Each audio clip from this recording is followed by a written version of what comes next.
Good morning, everyone. Thank you for attending the Place Your Trades Network Spaces.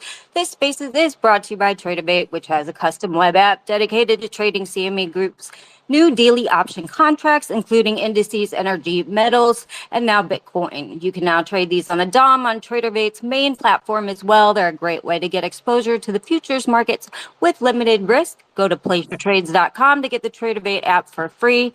I also write a weekly blog and daily pre-market overview on the markets that you can subscribe to at placeyourtrades.com.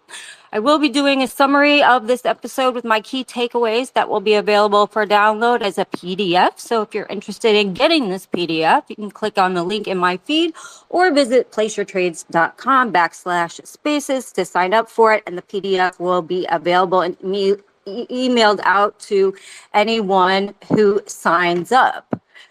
And before now, just a reminder before we start, this material is presented solely for informational and entertainment purposes and is not to be construed as a recommendation, solicitation, or offer to buy or sell long or short any securities, commodities, or any related financial instruments. Please contact a licensed professional before making any investment or trading decisions. And with that, I will introduce our guest today, which probably need no introduction, but just in case. First, we have Lyn Alden. Lyn's background lies in the intersection of engineering and finance. She has a bachelor's degree in electrical engineering and a master's degree in engineering management with a focus on engineering, economics, and financial modeling. She's been performing investment research for over 15 years after retiring from engineering for various public and private capacities, and founded Lyn Alden Investment Strategy in 2016. Her goal is to provide institutional research level in plain English so that both institutional and retail investors can benefit from it. Her work has been featured or cited on a plethora of media channels, and she has just published her new book, Broken Money, a bestseller on Amazon. Next, we have Lepard. Larry is founded Equity Management Associates, LLC, in 2006. EMA is an equity investment management firm that invests in growing public and private companies located around the world. Since 2008, EMA has focused on investing in companies which mine the monetary metals, gold and silver. Larry presently serves on the board of director of two development stage gold mining companies, Lavras Gold Corp and Rise Gold Corp. He's been a frequent guest on many media outlets as well for his expertise on monetary metals market. And before founding EMA, he spent 13 years at Geo Capital Partners in New Jersey, where he's one of the two managing general partners and was responsible for 4 capital funds aggregating over $500 million. And last but not least, we have Andy Constan. Andy has spent the last 35 years investing in trading global markets. Over the last 12 years, he's developed strong expertise in macro investing, working at Bridgewater Associates and as an idea generator, and most recently at Brave and Howard as the chief strategist. Andy spent the first part of his career at Salomon Brothers and its successor companies. After 17 years at Salomon, and as head of global equity derivatives, Andy left and started 2 relative value hedge funds specializing in multi-asset volatility arbitrage and capital structure arbitrage. Throughout his career, Andy has developed a keen, cutting-edge understanding of systemic quantitative research and investment, while deeply appreciating the importance and insights that arise from discretionary investing strategies. And with that, welcome everybody. How I do this, since I haven't had any of you on yet. We're going around, and then feel free to comment on each other's comments. If you want, we can make this as round table as you want, but we'll do 2 rounds and then a final thoughts round. And so we'll start with Lyn. Obviously, you have a new book out, Broken Money. The topic is about past, present, and future of money, why the current financial system is letting people down a lot lately. So can you just give us some brief highlights of your book and what you explore? Sure. So first of all, thanks for having me. Broken Money focuses on the history of money and the current situation of money through the lens of technology, which is not a common lens applied to this area. Often, a lot of money books focus on the history of kind of political decisions, how certain things came to be, whereas mine focuses on technology itself and how technology changes what we use as money. And even some things that we think of as really basic today, like, for example, the invention of paper or the invention of paper like bookbinding or the inventing of the printing press or analog encryption techniques. So, basically, various documents could be resistant to forgery. Those types of things were various technologies that allowed for the emergence of proto banking and then full service banking. And then the telegraph, of course, had a massive impact on global finance, and then all of the ongoing telecommunications technologies from there drastically changed how global finance worked. And of course, 15 years ago, the Bitcoin white paper came out. Now there's other assets around that space, stablecoins, things like that. And so my book kind of catalogs from the beginning until the present, and then the near future, how technology shapes money, and kind of focuses on some of the local maximums that we've fallen into lately, as I describe them, which is to say that basically we currently have a very large mismatch between transaction speeds and settlement speeds. So you can send money very quickly around the world. Of course, something like physical gold can't settle quickly. And so we're very reliant on abstraction. We're very reliant on centralized ledgers, currently central bank ledgers, to facilitate trade. Um, and so the result of this is that when you look around the world, there are 160 different plus currency bubbles. And many of us here are very lucky to be born into some of the better currency bubbles, the ones that actually have global acceptance, like the dollar or to some degree the euro. Whereas a lot of people are in environments where their currency is not accepted outside of their jurisdiction. They're dealing with like 15, 20% annual money supply growth. And so they're kind of on this constant dilutive treadmill. And that's, largely enabled by the current technology set that's available. But on the horizon, there are new monetary technologies that are kind of piercing through those bubbles in a way that's, I don't think a lot of people have on their radar in the macro sense, and some of the big changes that can happen. So that's what my book focuses on. Fantastic. And you've posted on Twitter that basically Fed rate hikes are going to exacerbate inflation, and you wrote a piece on this, and I actually share this view. So can you talk a little bit about this and kind of what we're seeing? So yeah, it depends on timelines, but the way I describe it is that we can kind of picture three different economies. So there's, if you look at the 1970s economy, for example, you had very low public debt levels, and you had pretty strong demographics growth. So you had a lot of the new money creation that was happening was because of bank lending, and so a variety of factors, including that and energy shortages and things like that, and inflation got out of control. And interest rates are a very effective tool for pushing down inflation in that environment, because the higher rates can slow down the bank lending, and any sort of increased fiscal deficits from that are small because the debt is a small percentage of GDP to begin with. If we kind of take the opposite situation, look at something like Japan, well over 200% debt to GDP and very slow loan growth, then they get to a point where it's not clear that interest rates would be an effective tool for fighting inflation, and it could even exacerbate inflation, because every significant increase in interest rate can actually result in more fiscal deficit money creation than it does slow down bank lending inflation. And the United States is currently somewhere in the middle, where we have well over 100% debt to GDP, and so when they raise interest rates, as they have recently, it puts downward pressure on interest rate sensitive private sectors. We all know this, but at the same time, it completely blows out the fiscal deficit due to interest expense, which is to some degree inflationary and stimulatory.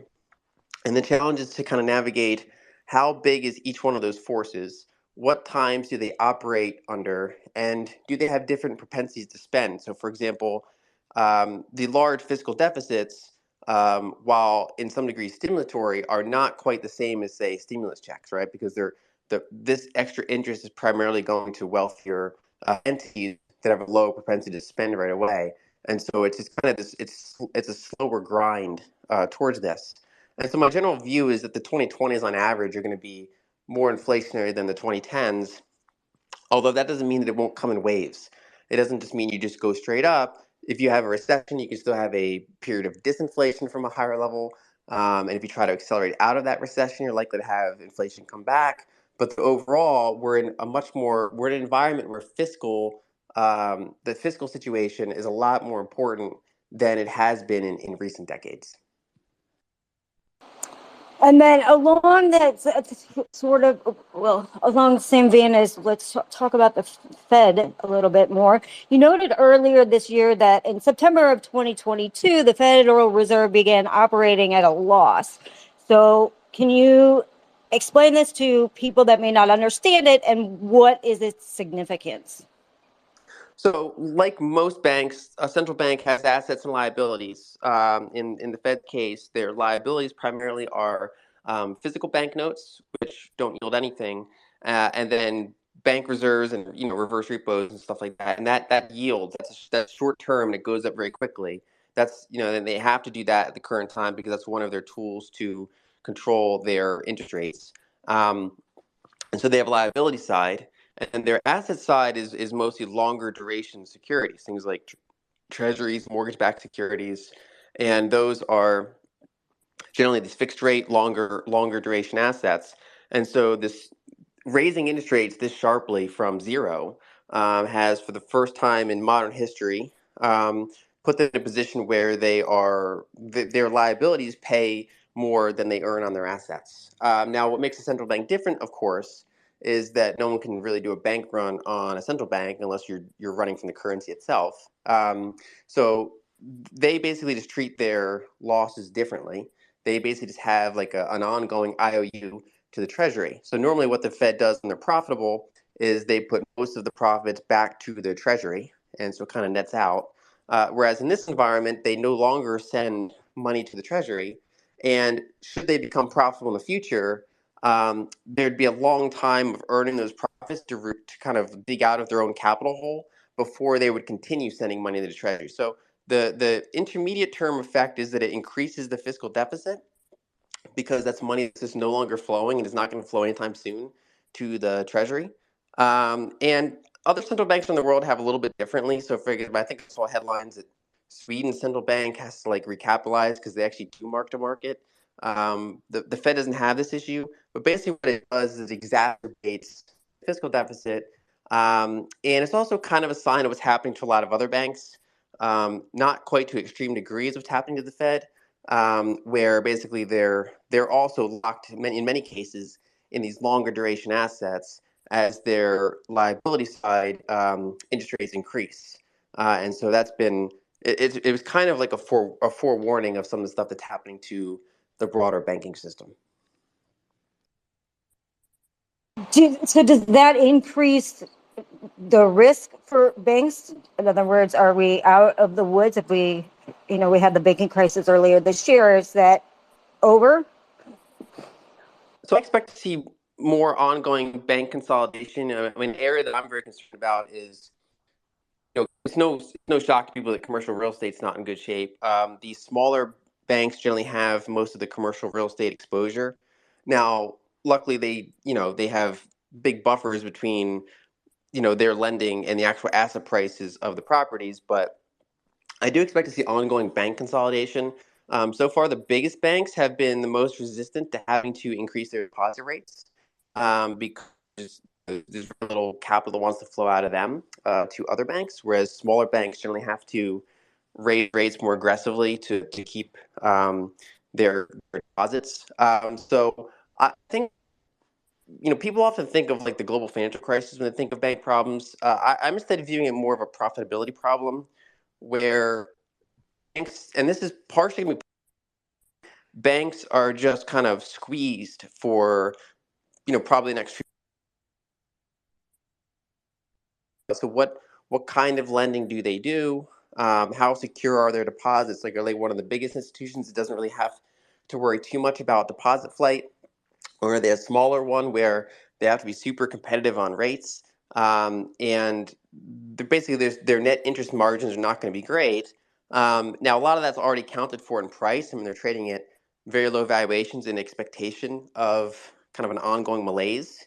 And so that's kind of my base case, and unless we see certain policy errors or certain decisions to more heavily disrupt them, I think we'll see pockets of disruption. I mean, obviously, banks can get over their skis in commercial real estate or other troubled areas. I think we'll see, in the years ahead, more bank consolidations. But I think it's more of a profitability issue going forward than kind of a shock and awe crisis. But, famous last words. We'll see how things go from quarter to quarter. Thanks. And we will definitely come back to you. I want to move over to Larry for a bit here. You said for money to be quote unquote good money, people want to hold it and it must have the following characteristics: durable, portable, fungible, verifiable, divisible, scarce, and an established history and censorship resistant. So you have a chart that grades Bitcoin, gold, and fiat, which I will post to Twitter. And can you kind of walk us through this and how you graded them? Yeah, sure. First of all, thanks, Tracy, for having me on. It's an honor to be on. I have enormous respect for you and Andy and Lyn. The things that make money are it's the most liquid good. It's what we all agree upon, really. So in a sense, arguably, it's a collective delusion. The original Austrians, Karl Menger said that money is the most liquid good, and it needs to be the things we just described. And as we all know, until Bitcoin came along, gold was the best source of money in the world. But it had a number of flaws, which Lyn really brilliantly points out in her book. I mean, the technology of gold is it's ancient, literally, and it's hard to move around.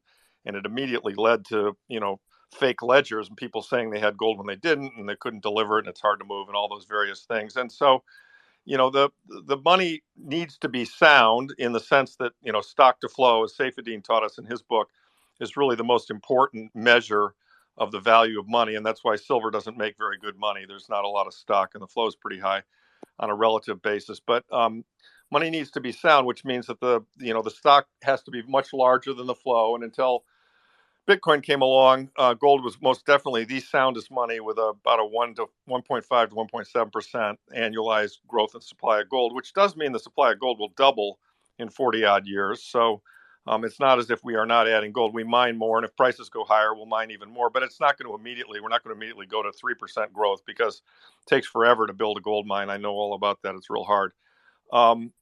But Bitcoin came along and created an alternative form of what I consider to be really digital gold, superior money to gold, based on the technology behind it. And, initially I was quite skeptical of it, because I just didn't believe it could really be immutable. I thought any computer that, had money on it, and there'd been a lot of attempts. There's a great chart on the etymology of Bitcoin and all the attempts that were made before Bitcoin was created.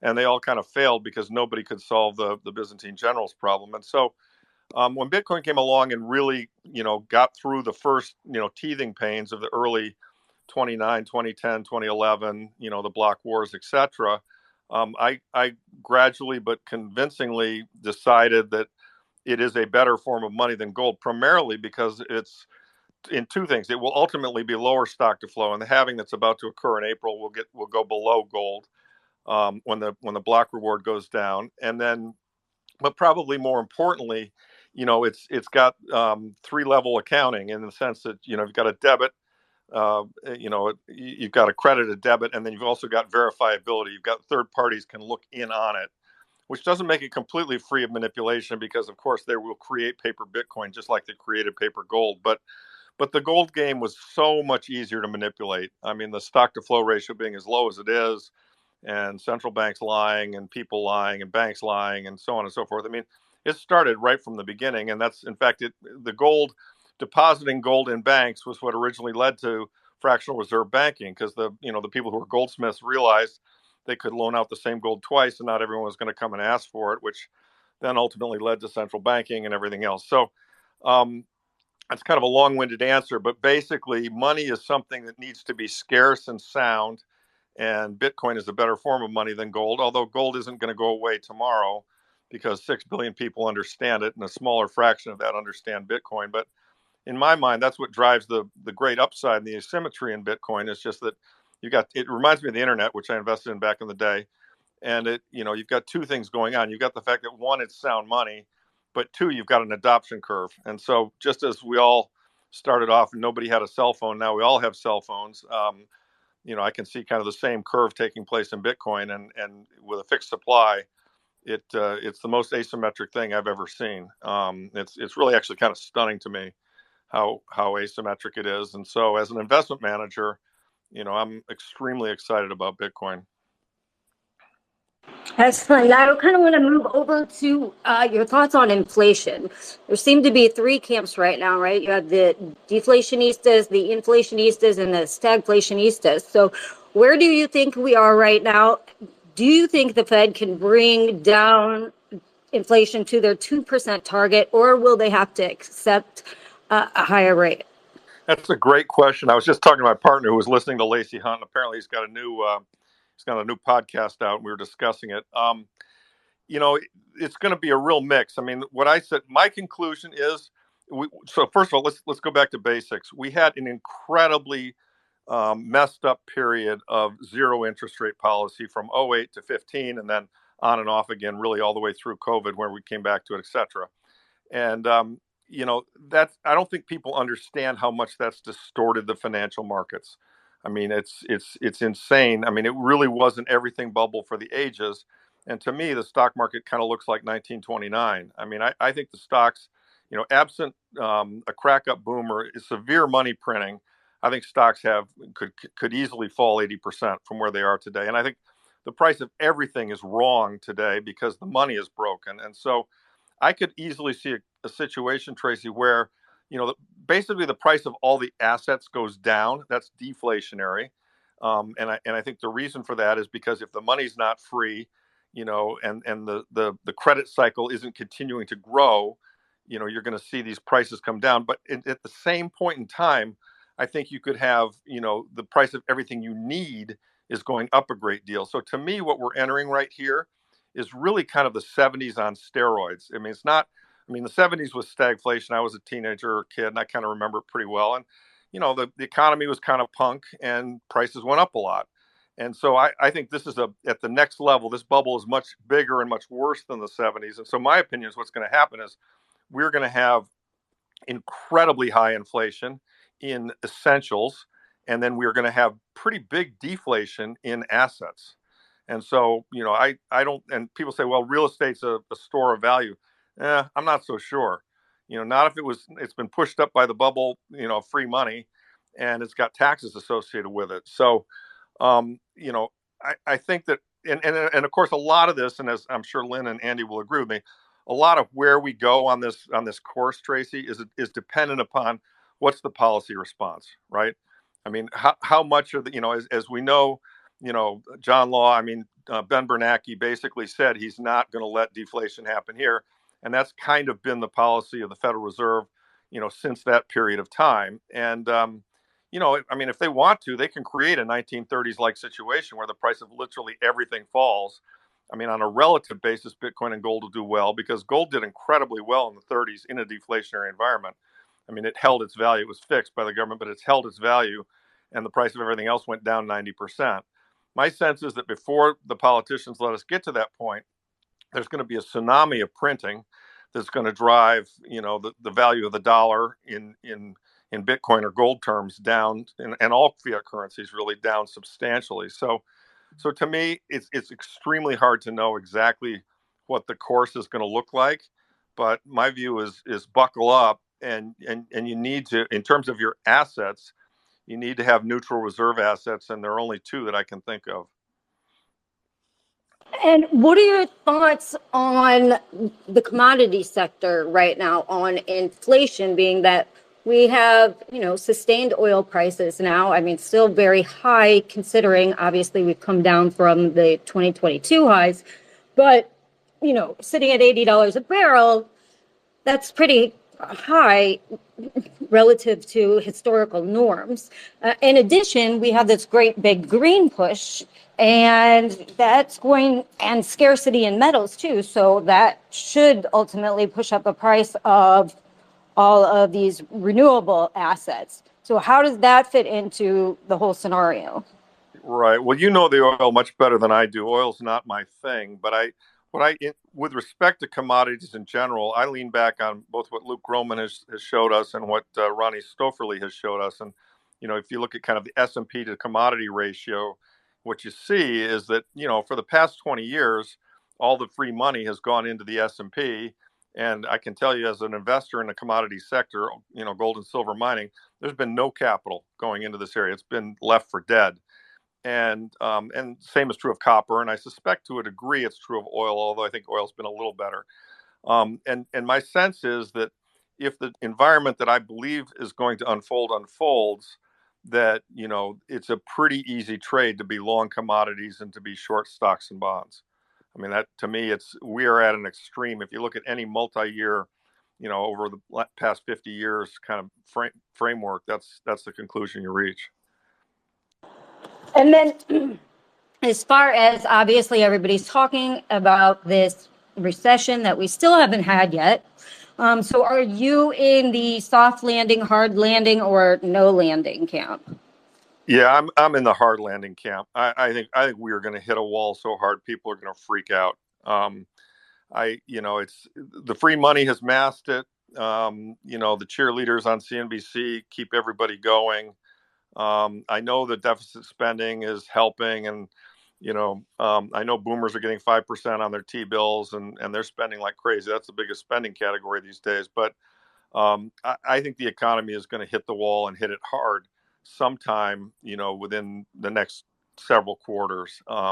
You're already starting to see. You're seeing credit card defaults, car defaults. I just saw 9 out of 10 CRE loans went bad in something that I retweeted earlier. It's going to get, sadly, in my opinion, it's going to get pretty bad pretty quickly here.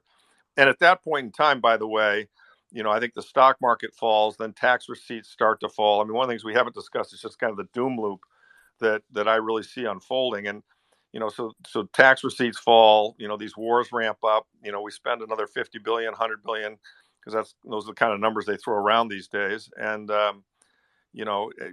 interest expenses continue to ramp up, and the whole thing just gets worse and worse. And so I think at that point, the Fed is going to face a come to Jesus moment where they're going to have to decide, what are we going to save? Are we going to save the bond market, or are we going to save the dollar? And if the decision is they're going to try and save the dollar and maintain their tight monetary policies, the economy is going right into the ground. I mean, it's a nosedive. But I don't think that's what they'll choose. I'm with Luke. I think there's no question they'll have to pivot, and Luke and Preston also, and not just pivot. I mean, they're going to pivot like unbelievably over time. And they'll start off slowly, but eventually they'll get there. And in my view, the Fed balance sheet's headed to 20 trillion on the next cycle. That's frightening. All right, we will come back to you. We'll head over to Andy. I'm going to talk about fiscal policy versus monetary policy right now. It seems kind of they're butting heads, right? You have the federal government spending, and you have the Federal Reserve trying to rein that in and suck money out of the economy. So we're heading into an election year. The government obviously has no plans to stop spending. So, does this affect the Fed's move at all? And what sorts of problems does this bring about? Right. So I think we should step back and look at what is. And that is, we have a Western world inflation problem that is yet to be solved. Inflation for all of the major Western economies is well above target and coming down rapidly, which is great.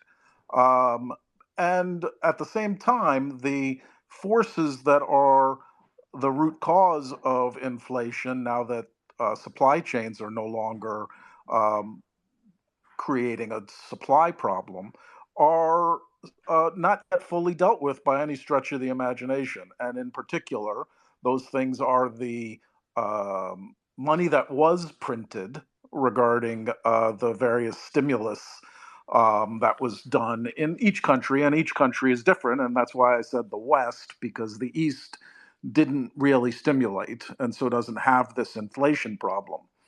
Um, and the US was the biggest, and then you go east from there and you get to the smallest. Um, and so that stimulus is in the economy through in various pockets and is able to be spent. At the same time, you have continued deficit fund spending, and that deficit spending is, is I wouldn't actually put any sort of political bias on it. You look at the discussion between the administration and the Congress about spending cuts, and we're talking about a very small percentage of the total budget. Most of the spending is on things that neither party is going to do anything about. And so the spending is going to happen regardless of which party. The people who gets the spending and who pays for the spending may shift, but the deficits are going to stay high, which creates stimulus, which creates printed money in the economy as people get deposits for the spending. And those are all keeping inflation high. And also, you have a very tight labor market. And so that's the problem that we have to try to address. And it's the Fed's job to deal with that. I don't see any political will to do anything by either party to address the fiscal side. That may change one day, but it's not going to change without a catalyst, and we don't have any sort of catalyst that would suggest it would change. If the Republicans get in line, they're going to cut taxes and increase the deficit. If the Democrats were to have their way, they would spend more and tax more, but still the deficit would rise. So that's the fiscal side, and it's stimulative and creating an offsetting force to the Fed. Now, the Fed has very limited tools. They have two, really. They have interest rate hikes, which affects the short-term rate, and they have their balance sheet, which they are have ceded the effectiveness to the Treasury. And what I mean by that is that the Treasury chooses how to finance the money they pay back the Fed. And if they choose to use T-bills, they tap demand, which is quite large for T-bills per unit of financing that they do, compared to if they were to issue 30-year bonds. And the demand for 30-year bonds is, a tiny fraction of the demand for bills.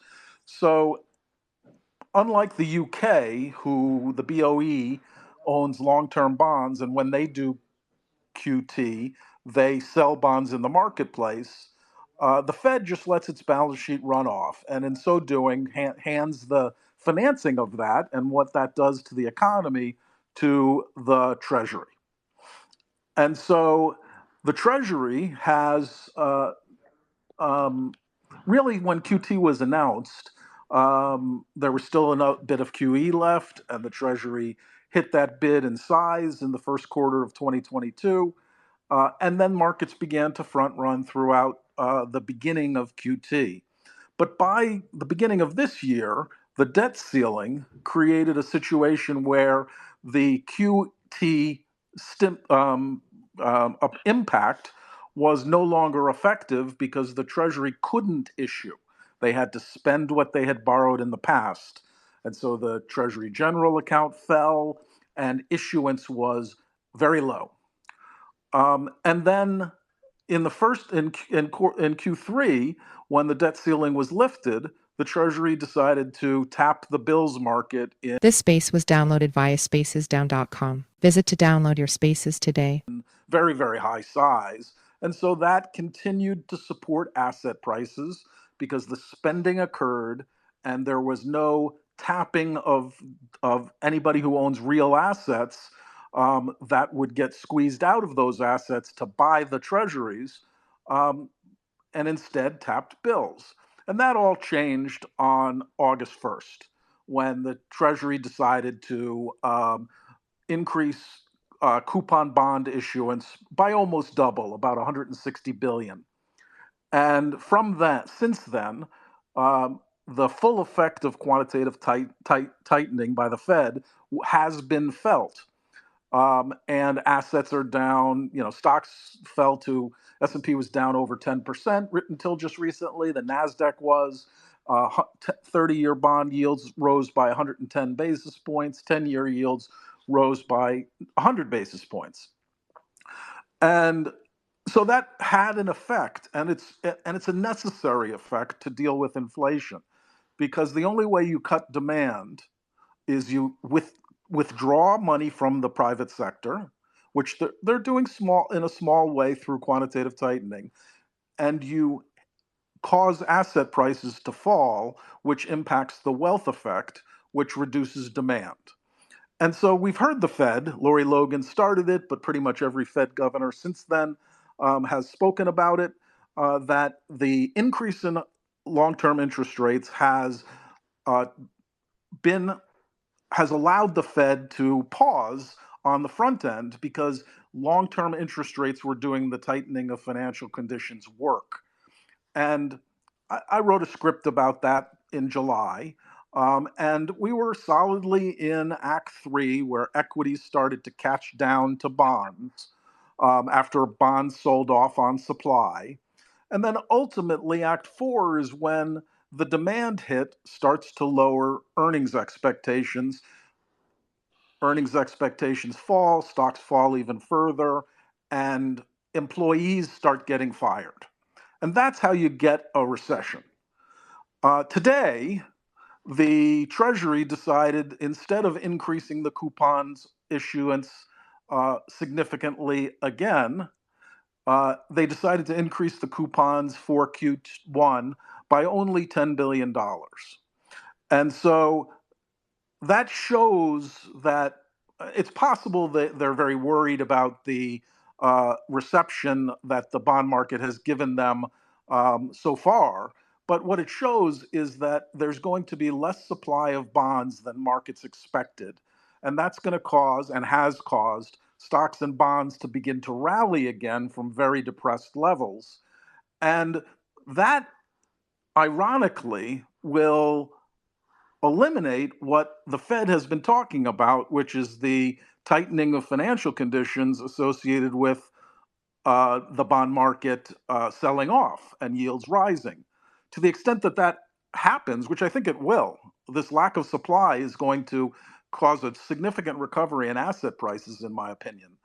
And to the extent that it does, that simply will put the Fed back to requiring a hiking and being higher for longer until there's another supply catalyst that pushes long-term yields higher again, equities down, and then that whole script goes from Act 2 to Act 3 to Act 4, and we finally have this recession everyone's been calling about for. Larry, did you have a comment? Yeah, I just wanted to comment on the TBAC, which I'm sure Andy looked at this morning. It was out yesterday and today. I mean, two things. I mean, Lyn tweeted about it a couple days or yesterday. I mean, first of all, they're going to borrow 1.6 billion in the first 6 months of next year. So if you assume that run rate, that would imply that there's a deficit of somewhere around 3.2. Second thing is, I thought it was very interesting. The wording in the TBAC this morning was just fascinating.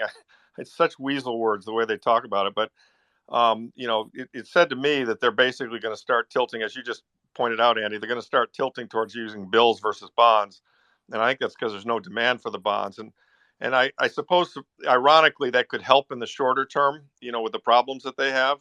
But I think in the longer term, it only makes it worse, because as the bill rate goes up, their interest expenses go up, and the doom loop tightens. So, I don't see anything good happening with the Fed or the Treasury. I have to say, I'm kind of amazed that Powell hasn't said something, hasn't taken a stronger stand against Janet and against, the just Congress and the spending and the deficits. I mean, they've kind of put him into an impossible position, and the behind the scenes word is that he absolutely hates her. But I'm surprised that hasn't shown up more publicly, and that he hasn't warned Congress and the Senate that, if this stuff continues, there's serious trouble ahead. Yeah, let me correct the doom there. Firstly, the budget deficit is nowhere near 3.2 trillion and won't be anywhere near 3.2 trillion. The high deficit the high funding starts with the fact that 720 billion has to be paid back to the Fed. So first you have to take that 720 billion off of the new issuance to get to the budget deficit. Secondly, quarter one is always seasonally high. Quarter two, when we pay our taxes, is always seasonally low. And so the SIBO has a job to estimate the deficit, and they're at 1.6 trillion. Do I think it'll be higher? A little bit, maybe. I mean, they said 100 billion for this Ukraine and Israel relief efforts, but we have gridlock in Congress. Yeah, but Andy, I think you're just wrong on that number. Very possibly. I didn't say I wasn't. I just said it. I just extrapolated. But what was the SIBO estimate for this year, and then what did we come in at this year? I think it was 1.4, and we came in at 1.7. Okay. Yeah. I mean, you're just not even close on the number, Larry. I don't, no disrespect, but I just can't have that number be considered. Andy?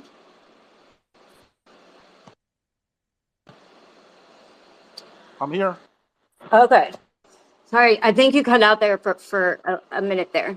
I kind of want to know, since you brought up your script of 5 acts, do you want to just go over these really quickly, because I have other pressing questions, but you brought that up and I will post your post to Twitter.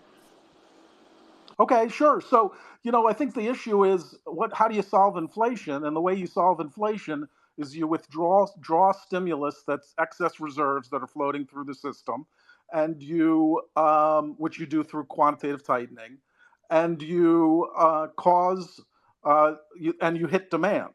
And the way you hit demand is you get people fired and you get asset prices down. And that's the only way to hit demand. I guess there could be a credit crisis where people can't borrow. And that's, credit's been tighter. But given the amount of fiscal spending, which keeps, as Larry said, keeps giving 5% interest to people with T-bills and gets spent in the real economy, you have to do a lot of work to get that to happen. And so my script was, the first thing the Fed does is they increase interest rates, and they keep them higher for longer. And, people have been saying that doom is coming and there's going to be a recession for a year now, and there's just no sign of it. We had a 4.9% GDP print that just happened. So, one day there will be a recession, but the ordering matters. And so to get a recession, you have to have firing and demand destruction. To get that, you need stock prices and other assets to go down. To get stock prices to go down, you need to have a bear steepening. We had a bear steepening. It was going great. In terms of heading toward a time where we might actually see stock companies' stock price fall enough and their demand shrink enough through the wealth effect to cause to start shrinking, to start firing workers. But that may have changed today when there's no pressure on bonds anymore. Andy, let me ask you a question on that 4.9% number. Do you really think we created 4.9% more goods and services in this economy in the period that they measured? Or do you think it's possible that they've mismeasured inflation? And in fact, that if inflation were measured correctly, we actually created the same number of goods and services, or perhaps even less, because the inflation numbers throw out a lot of stuff that doesn't get counted? Yeah, I believe it. You believe 4.9? We actually grew this economy 4.9%. Sure, why not? I don't see it. I just don't see it. I don't see it in units car shipped. I don't see it anywhere. I don't see it in TSA data. All the data I look at, I don't see it. Yeah, I'm just going to believe the numbers the government has. I'm not one of these people who think that the government is lying to us. I do think they lie to us. I just don't think they lie to us in a way that is so blatantly easy to see. And as a note, it's an annualized number. It's not 4.9% in that quarter. It's the annualized rate of 4.9%. Right. All right. And then I kind of am in that I don't believe it camp, but moving on from that, moving on from that, let's go back to Lyn. I want to talk about, the themes of this onshoring, reshoring, nearshoring, friendshoring, whatever you want to call it, shoring, have been hot topics over the last few years as we look to move away from dependence on China, particularly since the pandemic, when we had all sorts of supply chain problems. But specifically with regards to, say, renewable resources and commodities, how possible is this with China's years ahead in not only dominating these markets production-wise, but processing as well? And so where does that leave kind of the West in this whole scenario? Well, so one point of kind of observation is that China has a bigger share of the solar supply chain than all of OPEC combined has on oil. I mean, if you look at the percentage of polysilicon, panels, converters, like the whole kind of supply stack has become very China centric. In large part because it's a very energy intensive industry, and it's also basically one of the factors that kept solar prices kind of going down was, one, we were in a energy bear market for the better part of the past decade, and shifting that a lot from North America to China and really kind of concentrating that. And so going forward, there is this effort to reshore. And if you look at, so for example, construction of manufacturing facilities is up significantly in the United States. So these bills and these efforts are they are having a tangible effect. But when you look at the magnitude, I mean, it's up $100 billion, and we're comparing that to a multi-trillion-dollar supply chain. So this is that's like the first, like the beginning of the ball game there. It's just a very early start to the whole thing. And so I think that energy is the other big factor that I monitor quite heavily. I think that basically that's an area that, in general, both politicians and finance people, as a general thing, are just overlooking the complexities of in terms of how all of that works. And so, part of my view for this decade having higher average inflation than the prior decade is that I think a lot of the marginal gains in energy are behind us, and that more energy development is expensive and going to be capital intensive going forward, sometimes with political challenges up against it. And so pretty much across the whole complex, the hydrocarbons, the battery metals, you have to kind of cycle manage it. You have to be aware of volatility. So, for example, I've not been for the past year and a half, but over the long term, this is an area that I think is very attractive.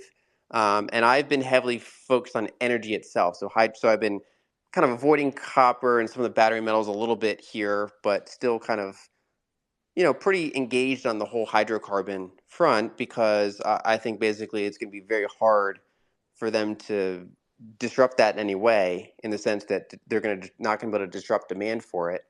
And so I think that's one of those long, like, if there's an industry that I am happy to just kind of buy and not look at it for 5 years, it's the broad energy complex going forward. I think that the valuations are low, the balance sheets on average are pretty good. So you're basically having a positive carry view on a more bullish energy area. I think it's one of the areas that you want to consider. And it also protects the rest of a portfolio, because the classic 60-40 stock bond portfolio prefers disinflation. It prefers order. And rather than bonds being a good hedge against stocks in a more, on average, inflationary decade, energy and associated materials and things like that end up being a decent, kind of diversifier compared to a broader set of equities that, again, generally prefers disinflation and things going well. So I think that's going to be a significant part of navigating the next many years. And I think that investors consider overweighting some of those very physical areas, the energy areas, things like that. And given, I know you said that you haven't really done much with, say, the battery metals and all that, but given the fact that they've had, the same lack of capex over the last 8 years, even though we haven't really seen prices respond to this green transition, do you see this still maybe an attractive investment over the long term? Yeah, especially for copper. But yeah, the full complex. The challenge with copper is it's a very capex intensive metal, and so like if you look at the gold to copper ratio, it's basically the same as the PMI chart. If the global economy is accelerating, copper is doing better than gold. If the global economy is decelerating, gold is doing better than copper. During this whole PMI decline since late 2021, we've had copper kind of trending down versus gold. Not a very strong demand out of China, and so that's been more of this kind of intermediate term view. Once there are signs of stabilization in that market, I've been kind of looking at that pretty closely because I think we're probably closer to the end of that cycle. But yeah, longer term, like for the rest of the decade, basically, copper is a very attractive, I think, asset alongside the broader energy complex because almost no matter which direction some of these technologies go in, copper is incredibly important. You need to basically upgrade all the grids. It's heavily used in everything that's battery related. It's just a very kind of hard to replace metal across the board. And if you look at the capex on the horizon, how long it takes to bring on a large copper mine, years and decades, it's definitely a long-term story. It's just one of those things you have to kind of, you should keep an eye on the PMI cycle and the overall kind of acceleration or deceleration of the economy to have kind of an intermediate term view on copper when managing that longer term view. Excellent, thank you. And then over to Larry. I want to talk about a little bit about your thoughts on gold's recent rise. It seems many are skeptical, as we've kind of, when we start hitting these levels, we definitely see it pull back. So, and particularly with the dollar remaining very firm right now, is this time it's different than prior run-ups, or what are your thoughts about this recent run? Yeah, that's a great question. So I think probably one of the most interesting charts in macro is the way that gold and Bitcoin have diverged from the tip charts, and in the sense that we've got seriously increasing interest rates, and yet, and generally speaking, that would be very bad, for gold, and yet it hasn't been. And what I think is going on is I think gold is smelling around the corner that they know that this cannot continue for a long period of time, and that the Fed is going to be forced, in order to keep the economy together, the Fed is going to be forced to become more accommodative, and that the rate hiking cycle is probably over.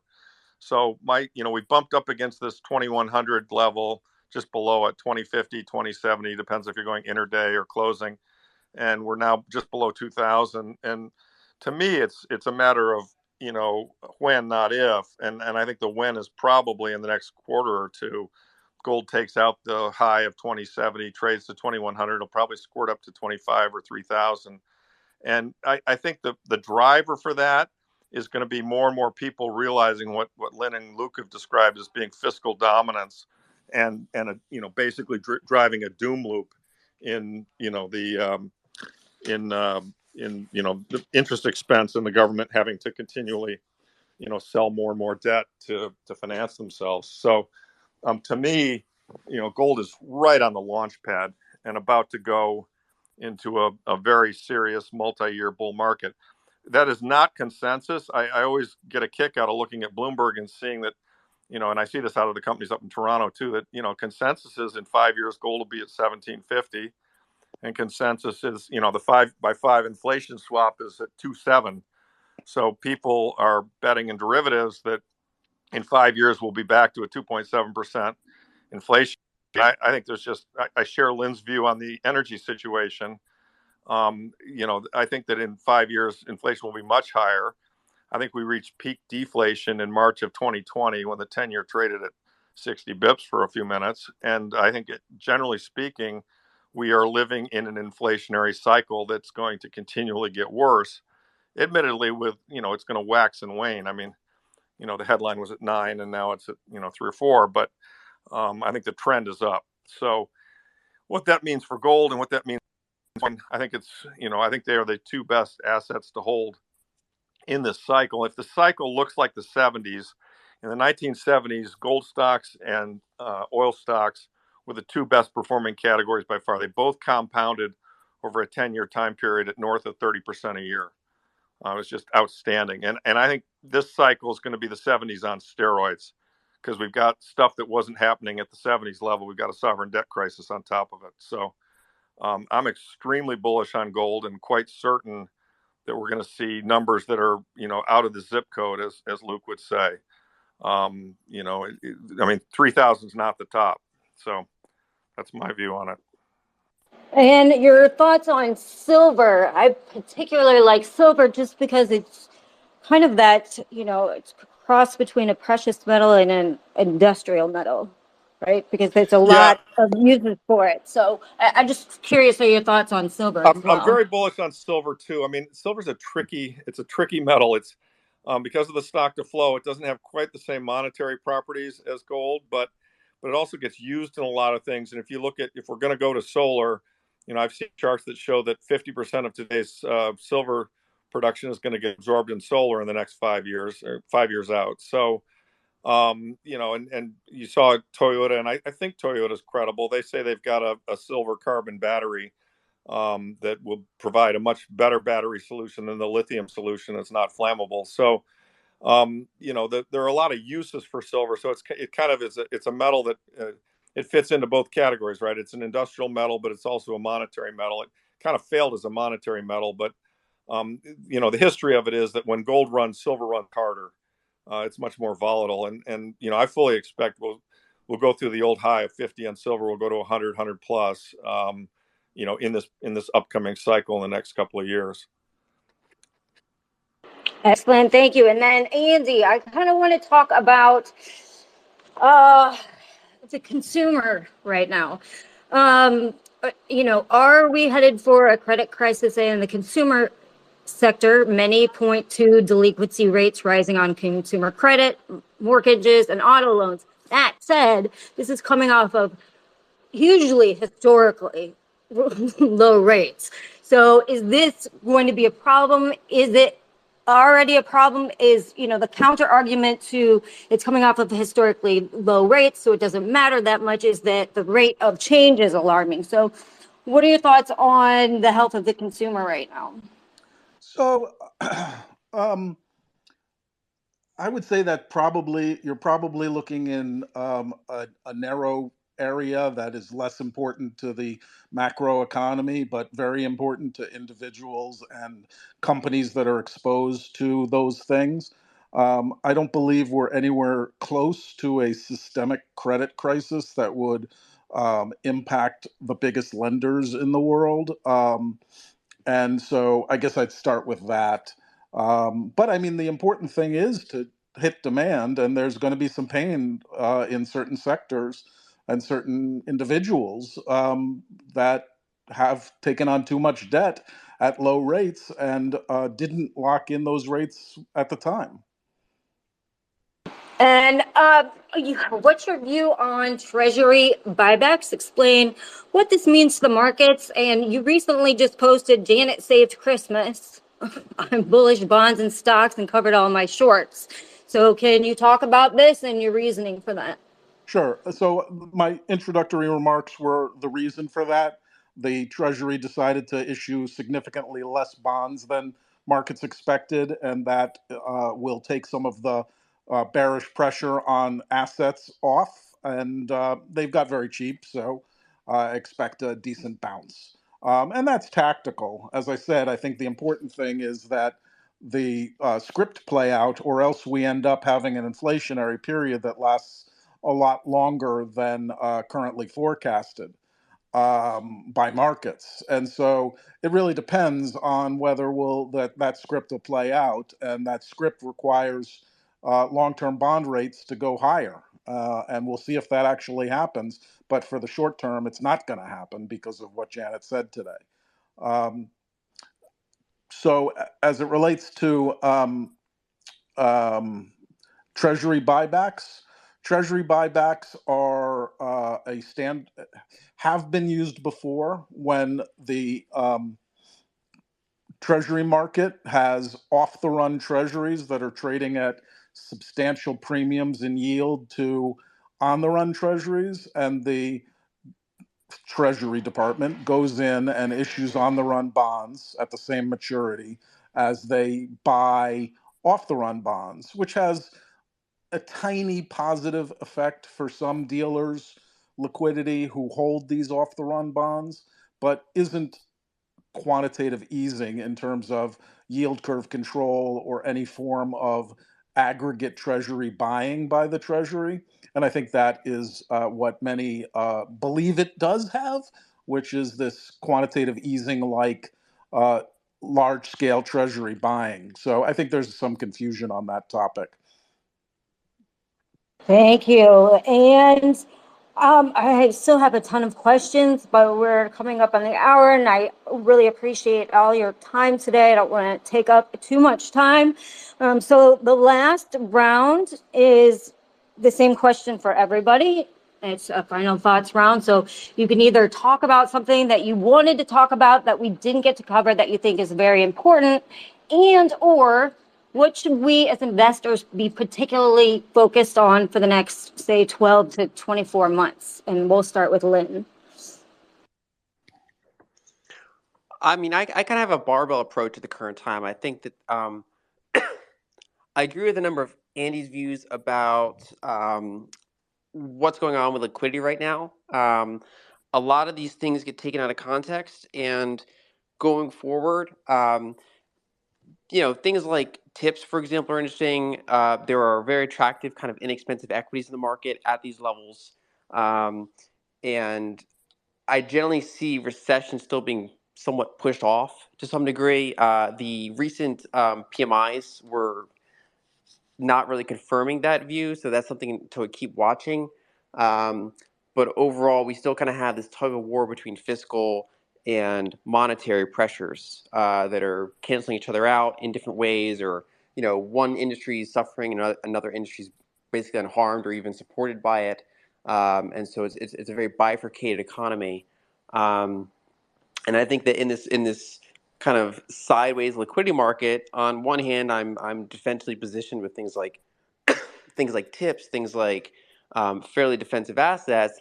On the other hand, for example, I have a bullish view on Bitcoin over the next 18 months, most likely. And so I'm trying to kind of pick my battles pretty carefully in terms of what I want to be exposed to and navigate what is an environment that just it's not a common environment that almost any investor or trader is familiar with in the modern era. It's more of like a history book thing that we're going through.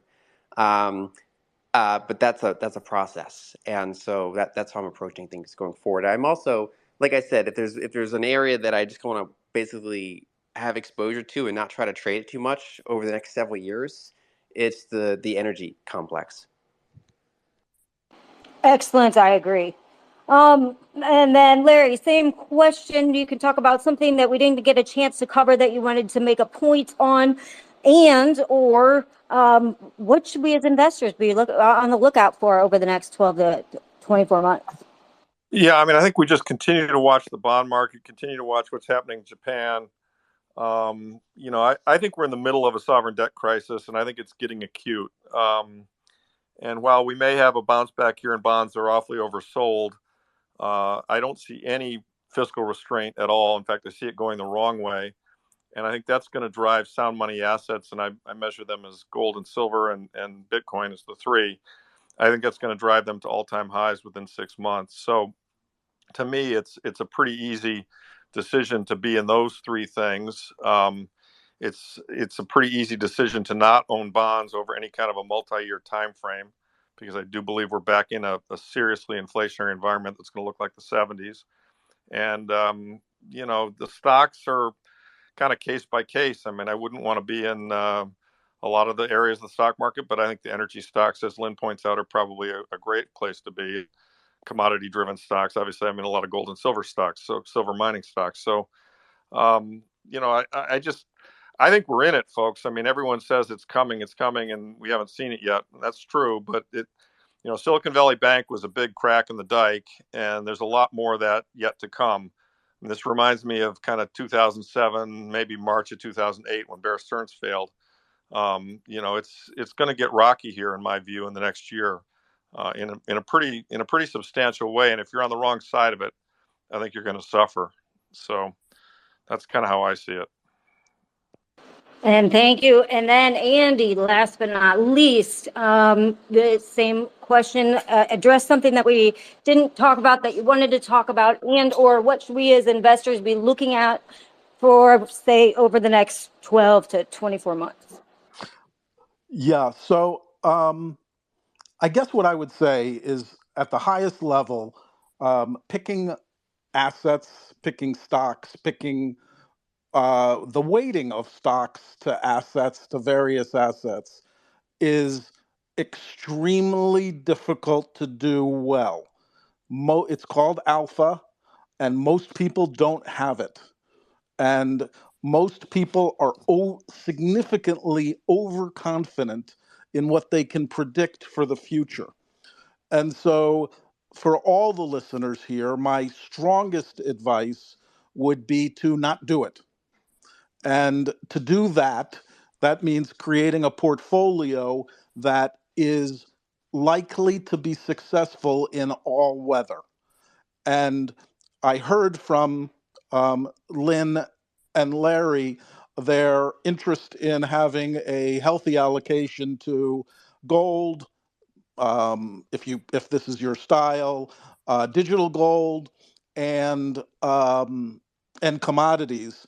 And I just like to say that my allocation for those assets is 20% of my beta portfolio. So I think that's probably larger than almost anybody that's listening here in terms of a diversified portfolio, to have 10% of your portfolio in gold, the physical gold, 10% in commodities. And so the reason why I do that is because it is a balanced portfolio. As Lyn said, the 60-40 portfolio is pro-growth, and disinflationary. You need things that don't have those characteristics in your portfolio. At the same time, the need to kill inflation is bad for all assets, unfortunately, because it tightens financial conditions and makes money harder to cash more attractive. And so in an environment in which you have that occurring, it also pays to have some diversifiers. And ideally, that diversifier is uncorrelated to your portfolio and has alpha. Now, again, that's very hard to find. I went from being as bearish as I've been in years over the last 3 months to bullish today. I could be wrong. In fact, I'm probably wrong.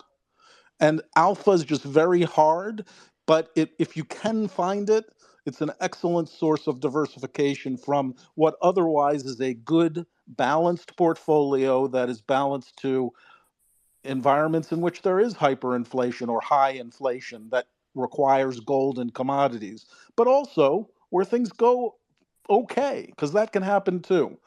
I have a healthy allocation to tips, probably larger than most investors would think to have, and think that's a great asset to own. So by and large, I'm saying give up on alpha, find it if you can and have it as part of your portfolio, but by and large, own a well-diversified beta portfolio and hold it without panicking. Excellent. Thank you. Again, I want to thank you three so much for giving us your time today. I know that I truly appreciate it. I know the audience truly appreciates it. I still have a ton of questions, so I would definitely want to invite you all back on at a later date. And be sure to follow these people. They all post really great information. They're all fantastic. Follow Place Your Trades to find out what's going on over there. And with that, just end with thank you so much for spending your hour with us today, and we will see everybody next Wednesday.